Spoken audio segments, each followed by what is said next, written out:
Ассалаумағалейкум қазақ елі. Бірінші рет өмірімде сабынды, бірінші рет өмірімде жілік майдан істеп жатырмын. Көрейік енді қалай болады. Жаңа температураны көрдіңіздер. Дозировканы сабынның таблицасымен жасадым. 140 грамм. Сонымен гидроксид натрийді 145 грамм салдым. Қайықтың үстінде қалып қояды. Сонымен 140 грамм.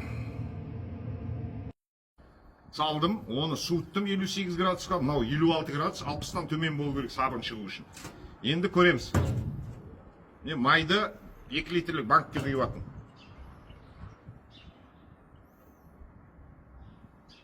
Мынау жілік май. Жілік майдың үстіне жаймен араластырып, осы кездегі тұр деп айналдырып жібереміз видеоны. Кейін жаймен деп қоямын, араластырып, сосын барып мына кальпи салам, кетті көрсетіп, ары қарай видео тезетеді.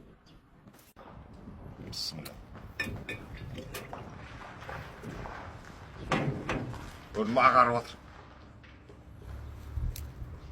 Аппақ болу керек қой. Міне көріп тұрсыздар, карбонат натрий 58 градусқа остывать етті. Өзінен өзі пайда болған градус. Қазір майды көреміз. Мен кабель жеп болғанда бар. Майымыз 56. Енді далаға шыға береміз. Кеттік далаға. Осында кішкентай дозировкамен көргім келіп жатыр. Бұл айтпақшы 202-ші эксперимент. Сонда Ереке не істедің десе 202 эксперимент келейін.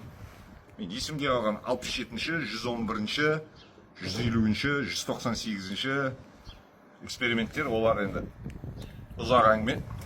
Бірақ ертеңнен бастап жазатын болдым. Өткен 200 эксперимент жасап жазбаппын. Шығар.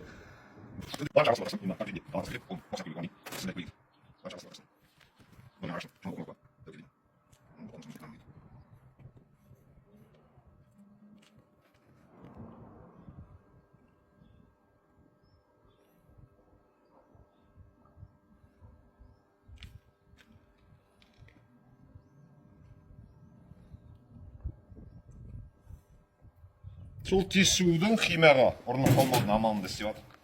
Су болсын жарты сағаттан кейін көреміз.